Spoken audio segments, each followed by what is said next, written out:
Zanil thought she had finally found her forever. Lutho was everything she dreamed of, tall, confident, and charming, with that smooth Cape Town accent that made every word feel like poetry. He wasn't just good-looking, he was ambitious too, running his own business and talking about big plans for the future. When he looked at her, he made her feel like the only woman in the world. He promised her the kind of love that lasts a lifetime, diamonds, devotion, and destiny, he said. And Zanil believed him. Who wouldn't? He sent flowers to her office, left cute voice notes in the morning, and spoke about marriage like it was already written in the stars. In the beginning, everything felt perfect. He held her hand tightly in public, introduced her proudly to his friends, and always said she was his queen. They planned trips, laughed over late-night dinners, and even looked at houses together. Zanil could already see their future, a cozy home, kids running around, and a life built on love. But there were little things. Small cracks she tried to ignore. A call he didn't answer. A scent on his shirt that wasn't hers. Excuses that sounded too smooth. She told herself not to overthink it. After all, love isn't always perfect, right? What she didn't know was that his love came with an expiry date. And behind his warm smile were secrets. The kind that wore red lipstick and left traces of perfume that didn't belong to her. At first, Zanil told herself it was just work. Lutho was busy, he was building something big, and sometimes that meant late nights and quick trips out of town. But then the late calls became too frequent, and the trips to Durban started happening without much explanation. Just business, he would say, brushing it off with a quick kiss and a distracted smile. But the way he laughed changed. It felt hollow, like the sound was there but the feeling wasn't. His eyes stopped lighting up when he looked at her. And deep down, Zanil started to feel it. Something was wrong. She tried not to jump to conclusions. She didn't want to be that girl, the one who nags or questions too much. But the silence between them started to grow louder than any fight ever could. So she asked. Gently at first. Is everything okay? Then later, more directly, are you seeing someone else?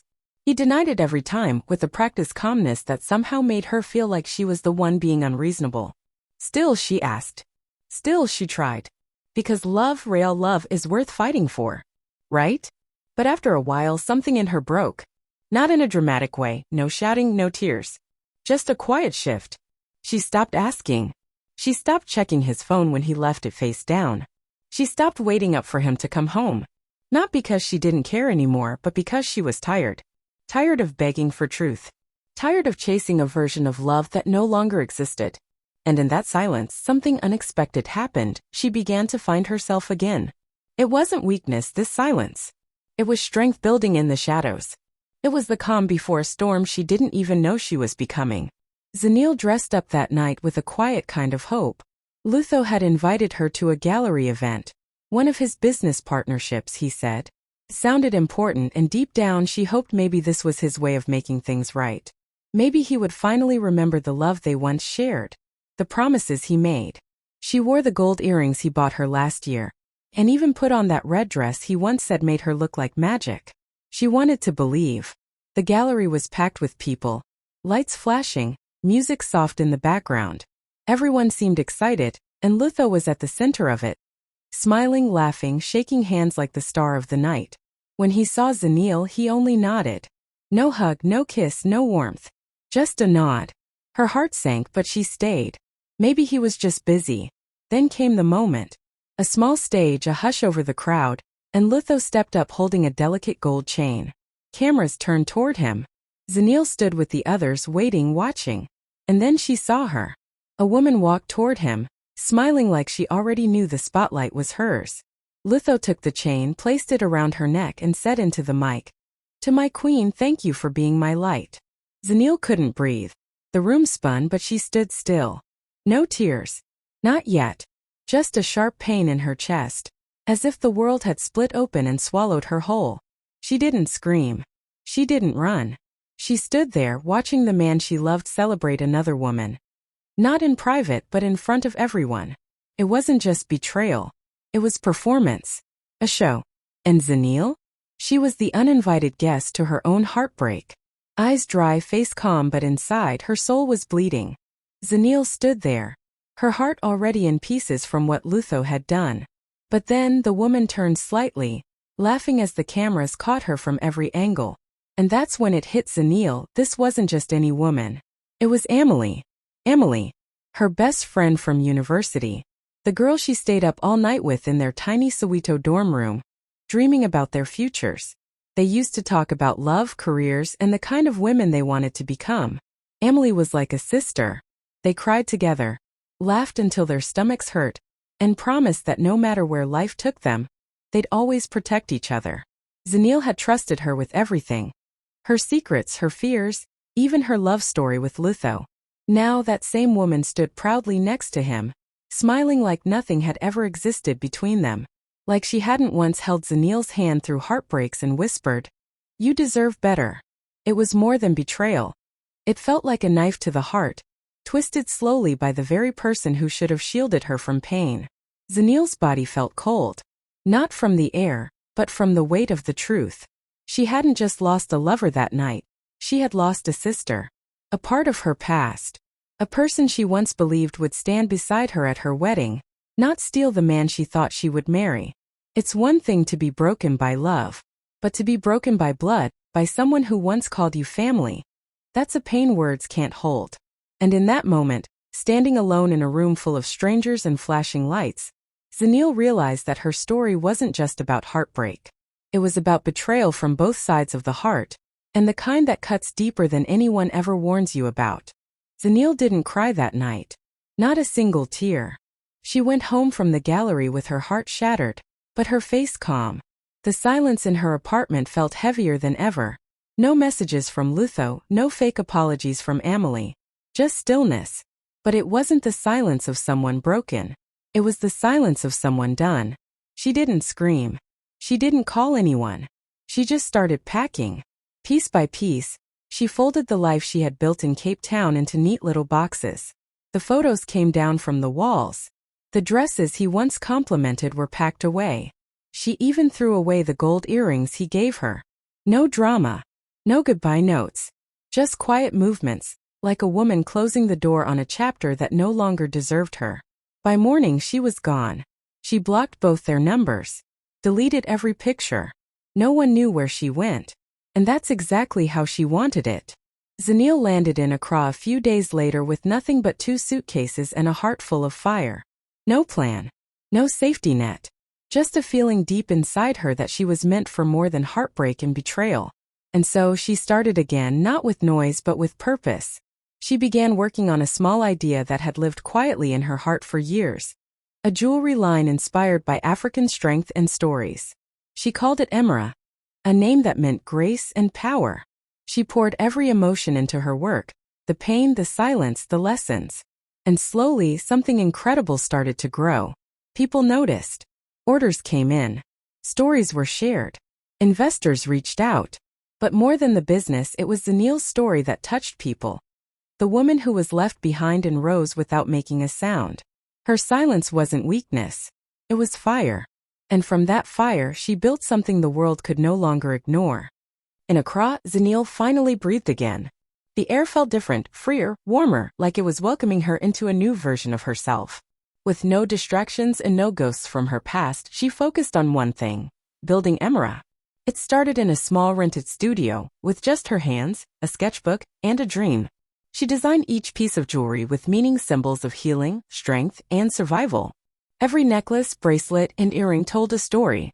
And not just hers, the stories of countless women who had been broken, doubted, betrayed, and still chose to rise. She didn't have a big team. At first, it was just her and a few local artisans she trained personally. But she had heart.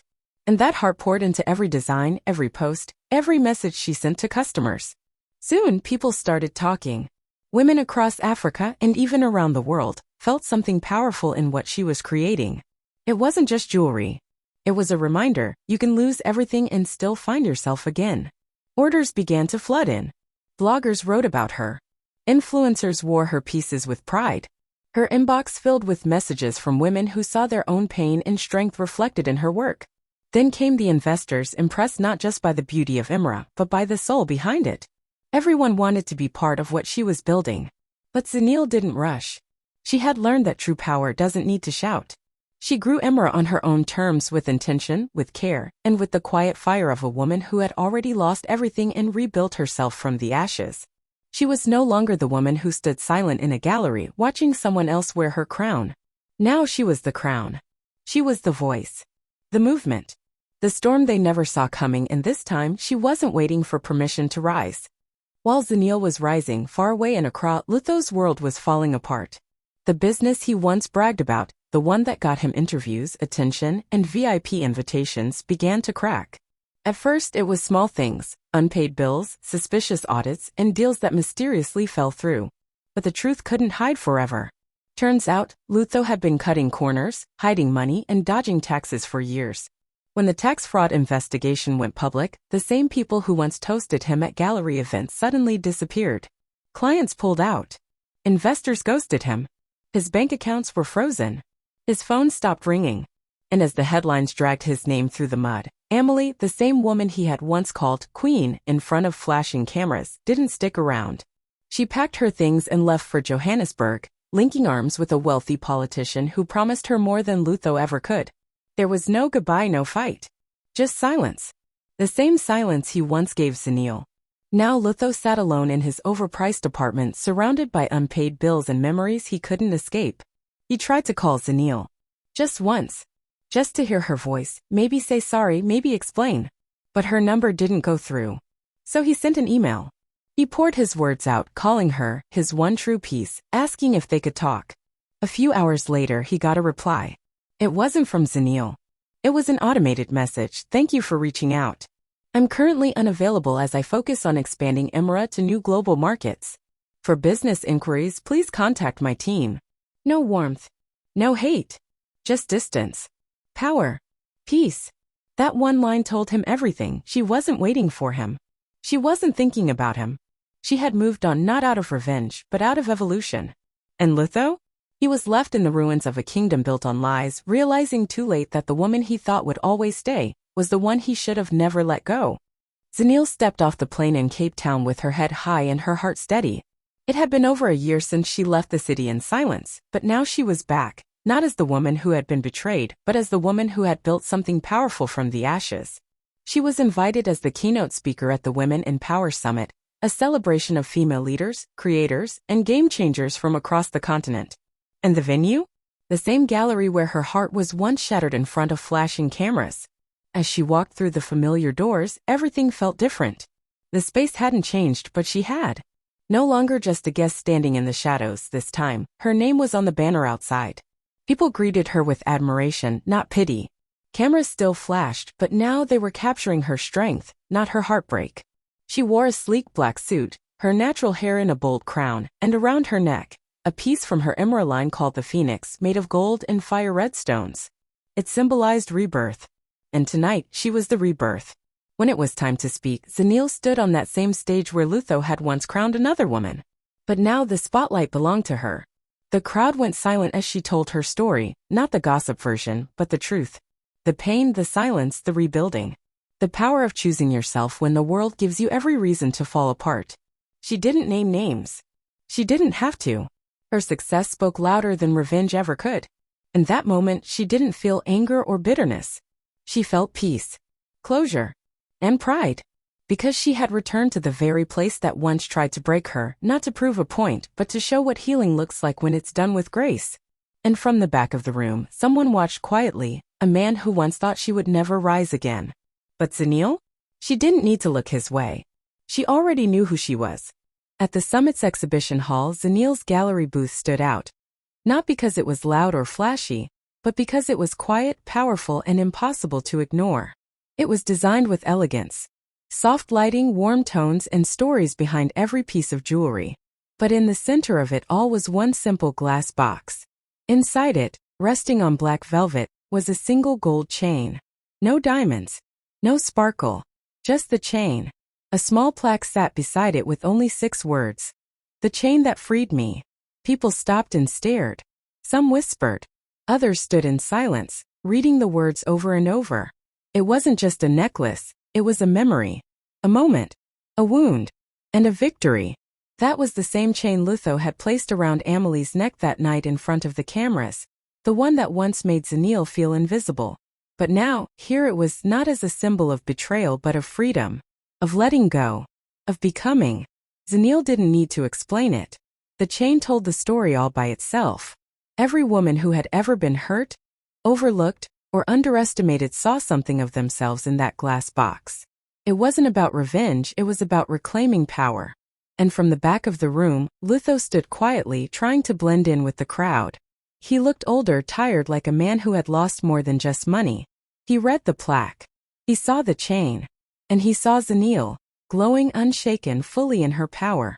She didn't look at him. She didn't need to. Because the loudest message she could ever send was that chain, locked behind glass, no longer around someone else's neck, no longer tied to pain, but displayed like a trophy. Not of what she lost, but of what she walked away from and who she became after. Zenil saw him. She knew he was there, standing at the back of the room, trying to hide behind the crowd. But she didn't turn. She didn't flinch. She didn't give him the look he was hoping for, not anger, not forgiveness, not even acknowledgement. She simply carried on, laughing with guests, answering questions, posing for photos beside her work. She was calm, grounded, radiant. The version of her that Lutho had never taken the time to see. And now it was too late. He watched her with a kind of quiet desperation, hoping for a reaction, a glance, even a single word. But none came. Zenil didn't need to confront him. She didn't need closure from someone who never gave her respect in the first place. Her silence spoke louder than anything she could have ever said. Because her silence wasn't cold. It was powerful. It was the kind of silence that comes after healing, after growth, after choosing yourself again and again. It was the silence of a woman who had nothing to prove, who had turned pain into purpose and walked straight into her destiny without looking back. Real power doesn't scream. It doesn't beg to be seen. It rises slowly and surely until the world has no choice but to notice. And that's exactly what Zenil did. She didn't destroy him with words. She simply outgrew him. And in the end, the greatest revenge wasn't noise, it was success, peace, and silence that echoed louder than his regret ever could.